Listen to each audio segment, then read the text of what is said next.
So we're looking at Christmas humanity. We're in Luke chapter 1. We left off with Zechariah coming out of the temple, unable to speak. Super awkward moment. Things don't get any better for him when he goes home, because it's still really awkward. He can't talk and communicate this story to his wife. They do find some way. You see down in like verse 60, when the baby's eventually born, like Elizabeth knows the name that the angel announced, and you see Zechariah writing stuff down. Maybe she can read what he writes. Maybe they're really good at charades. We don't know how they're communicating, but we do know this is not the way they have spent their whole lives together. And so things are weird in their household. It gets especially weird when Elizabeth gets pregnant shortly later, because verse 24 tells us that she goes into hiding. Like, she hides herself for 5 months. She goes into seclusion. And that's not a thing pregnant women normally do. And you see an extra hint with that later on in verse 36, when Gabriel, the same angel, is announcing to Mary that she's going to be pregnant. She's going to have Jesus. But he tells her, your relative Elizabeth is pregnant and in her 6th month. It tells us a couple things. One, I'm pretty sure that's why Elizabeth was in hiding in seclusion for 5 months, because in month number 6, Mary comes to her, so she's not alone anymore. But also, it tells us Mary didn't know Elizabeth was pregnant, and she really should have. They were related, they lived not that far apart, this should have been big news. Family was a really big deal in that culture. Like, this should have been something Mary already knew, but she didn't. It tells me Elizabeth was keeping this a secret. She didn't tell anybody she was pregnant. And that's why I see verse 25 where she says, like, oh, behold how the Lord has blessed me to take away my disgrace. And different translations say it different. I know I just did a thing a little while back about be careful reading motives into stuff, but I can't see that verse as anything but dripping with sarcasm. I think Elizabeth is upset. And she's saying, really? This is your idea of blessing me, God? This is how you're going to take away my disgrace? Like, I finally have the miracle that I've prayed for decades. I'm finally pregnant, and I don't even get to be happy. It comes to the point that I'm too old.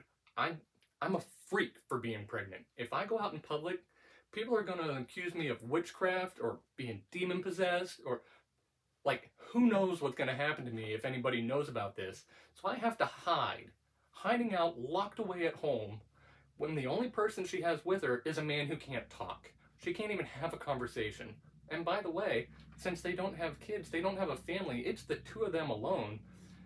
She's pregnant and going through this whole thing. Now, pregnant women, I understand pregnancies can be kind of rough going through it.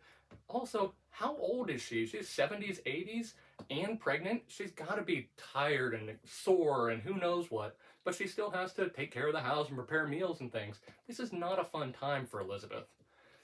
That's part of why she's so excited when Mary shows up in month number 6.